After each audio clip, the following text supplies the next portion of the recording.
Good morning all of you.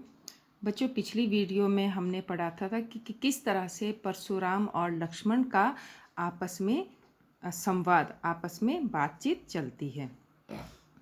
अब यहाँ पर जब परशुराम बहुत ज़्यादा क्रोधित हो जाते हैं तो वे लक्ष्मण को चेतावनी देते हैं कि तुम काल के वश में बोल रहे हो।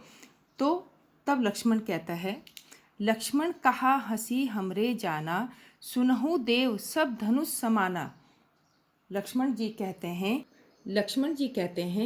कि हे मुनि, लक्ष्मण जी कहते हैं हंसी हमरे जाना, हंसते हुए कहते हैं सुनहु देव, हे मुनि सुनो, सब धनुष समाना, हमारे लिए सारे धनुष एक समान है, कोई विशेष नहीं होता है, सब धनुष हमारे लिए एक समान है। का क्षति लाभु जून धनु तोड़े, इससे क्या लाभ और क्या हानि जो हमने यह धनुष तोड़ा है। देखा राम नयन के भोरे। जब लक्ष्मण इस तरह से तेज तीव्रता से बात करते हैं तो देखा राम नयन के भोरे, राम ने तो इसको सिर्फ नेत्रों से एक देखा ही था। छुअत टूट रघुपतु ही ना दोषु, यह तो श्री राम के छूते ही टूट गया, ना दोषु, इसमें उनका कोई दोष नहीं है। मुनि बिनु काज करिया कतरोषु, हे मुनि आप बिना कारण के क्या कर रहे हैं, क्रोध कर रहे हैं। बोले चिते परशु की ओर। अब जब लक्ष्मण इस तरह की बातें करते हैं तो परशुराम अपने फरसे की ओर देखते हैं।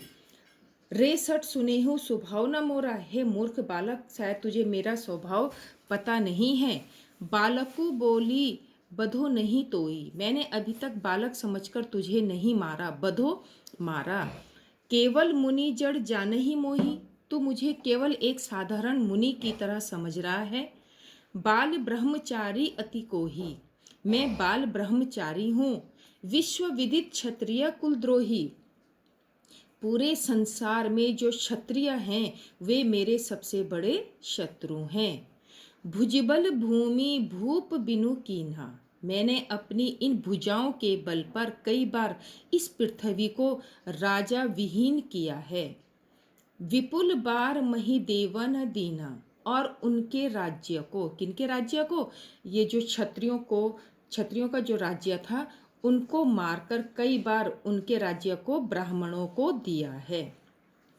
सहस बाहु भुज छेद निहारा, मैंने सहस बाहु की भुजाओं को काटा है। मैंने पिछली वीडियो में आपको सहस्र बाहु की कथा सुनाई थी। तो वो कहते हैं कि मैंने सहस्र बाहु की भुजाओं को काटा है।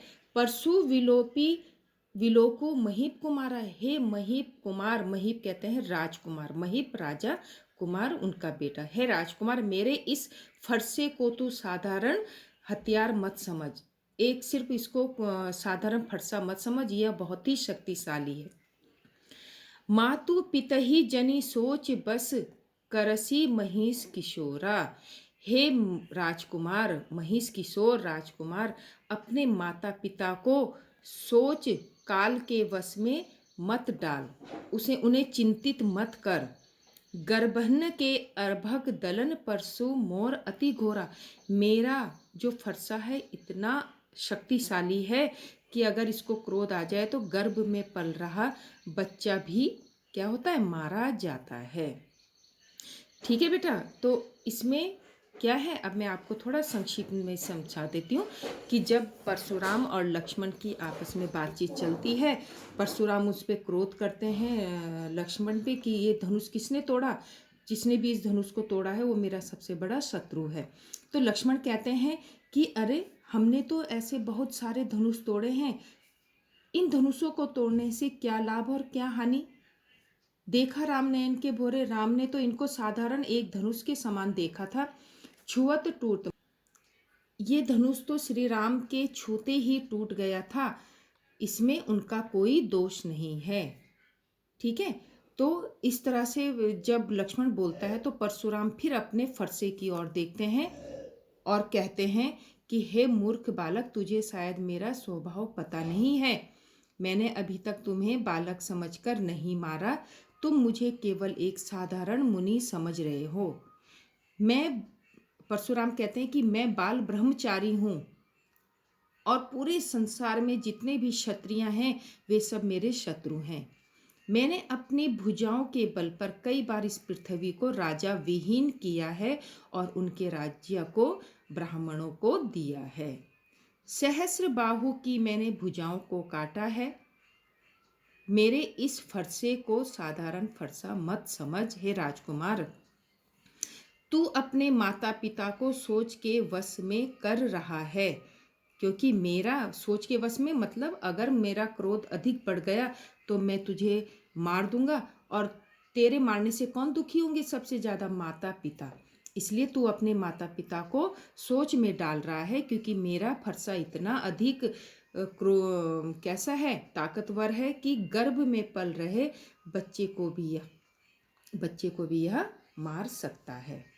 तो बेटा ये इसका दूसरा पद है, और इसके बाद में आप कल इसको पीडीएफ में इसकी व्याख्या करके दूंगी, और इसको आपने फेयर कॉपी में करना है। Thank you.